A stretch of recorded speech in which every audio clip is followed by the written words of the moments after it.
All right, music fans, it's Dave back in the wilderness here, the Real Music Observer coming at you. So, Journey has a concert tomorrow night in Washington, D.C., and I checked to see if there are any tickets available. Not planning on going. I think I counted 13 tickets left, so essentially it's a sellout. Tickets, the cheapest ticket I could find, and this was kind of in a nosebleedy kind of area of the stadium, $207. That's for one ticket, one. So, you know, with taxes and fees and all that stuff for two, you're probably looking close to $500. Not sure what parking would cost you. And I'm thinking to myself, you know, I like Journey, and I'd love to see them. I saw them in 1981.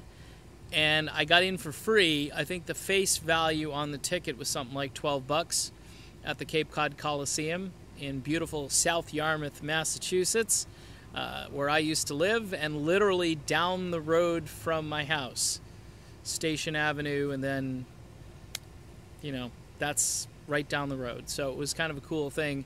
And of course, I befriended a DJ. That's when I was pretending to be a DJ, kind of like I am now. But it worked, and I got in to see the show for free. It was rumored that we were going to go meet some band members, but that never happened, as my DJ friend ended up going backstage and hanging out with Steve Perry and various other sundry members of the band, and I was just waiting somewhere, waiting for him to come back so I could go home.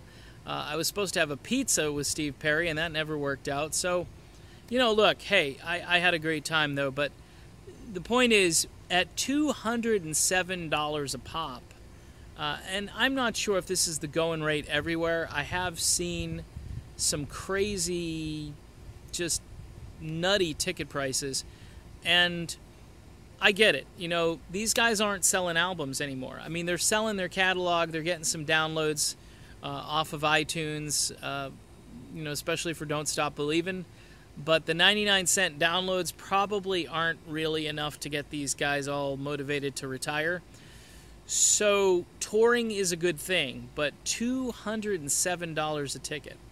Hence, that's why, again, I'm going to introduce you to, and I've done, I think this will be my third video on the topic. I'm going to talk about the band Escape. There are a couple of bands that have taken the name Escape. The one I'm talking about actually uses the numbers and letters from the Journey Escape album to spell their name, which is different from the other Escape cover bands. They're located in Ohio, more or less northeastern Ohio. They're led by singer Jason Kelty, guitar player Steve Raz, bass player Paul Seuss. Okay, my apologies to the keyboard player and drummer, whose names I have not memorized as of yet. I will in time, once I communicate more with them. I'm thinking about going up to Ohio. I mean, the cost of airfare and the ticket are going to be cheaper than me trying to go to D.C. or, heaven forbid, Classic East, which will wrap up the Journey tour schedule. And that opens up another video about why you end a tour in the middle of the summer. It just, again, it feeds into my conspiracy theories about all kinds of things, but I'm not going to talk about that in this video. I want to focus on Escape and how good they sound and how awesome Jason Kelty is. Again, when I do a video and I say, oh, Jason Kelty sounds like Steve Perry, and I have had people come over to Twitter and say, holy crap, it sounds like Steve Perry from 1980. And because my ears don't lie. Now, I know there are some people out there who just absolutely refuse to think about anyone else except the original singer, depending on who the band is. With Journey, it's, like I say, it's borderline cult-like. And I'm not saying Steve Perry isn't worthy of that appreciation. However, we're not sure if Steve's going to tour. We know he's got an album in the can waiting for release. He's negotiating with record labels and so forth. In the meantime, how about recreating some memories for me? That Cape Cod Coliseum thing was pretty cool. And old barn of a building to see a band in, but the promoters always used to hustle everybody through there. I mean, there were some legendary acts that went through that building. I'd like to kind of go back in time, at least in my mind, and hear the voice I heard back in 1981. And for me, right now, Jason Kelty is that guy. And the band Escape is that band. Now, you may say it's a tribute band, it's goofy. I heard one guy on Twitter basically say it was amateur. He's like, it's just amateur. It's amateur hour. Au contraire. Au contraire. You got to look at the videos. You got to consider where the audio is coming from in the video. This isn't some, Keith Ellison produced thing. This isn't any, this isn't Mutt Lang in their engineering. These are guys out playing it live, playing it raw, and people with, cell phones and cameras and so forth. And that's what they're doing. They're recording. And so the audio quality isn't always stellar. But you can hear, even amidst, the crowd noise and sort of the distorted audio, you hear like a very amazing singer coming through and a very excellent band who is just getting better and better. By the way, too, you're not going to hear Journey do People in Places anytime soon, are you? Probably not. Unless their mystery keyboard player, who I solved the mystery last week, decides he's going to help out and sing. But I don't think they're going to be playing that song live. Now, that's the other great thing about Escape. They'll probably go deeper into the Journey catalog.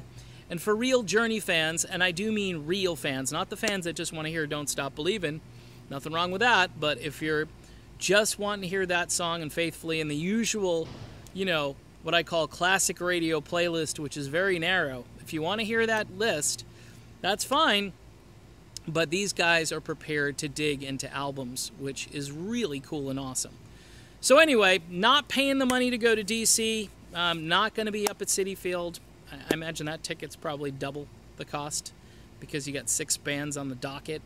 And I heard Neil was pissed off that the Fleetwood Mac logo is bigger than the Journey logo back over in Classic West, but technically, on that day, they made Fleetwood Mac the headliner.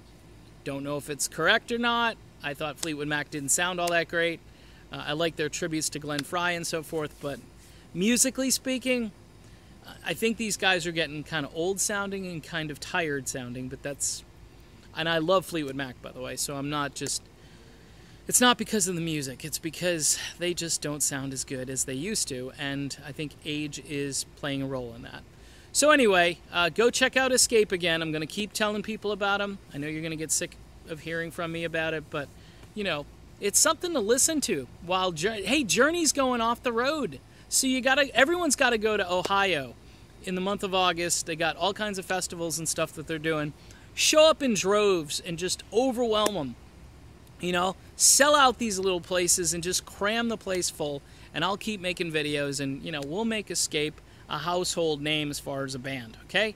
I'm working on it. I'm Dave, and of course this is the Real Music Observer, observing real music in real time for real people, just like you and me. I'll talk to you later, everybody.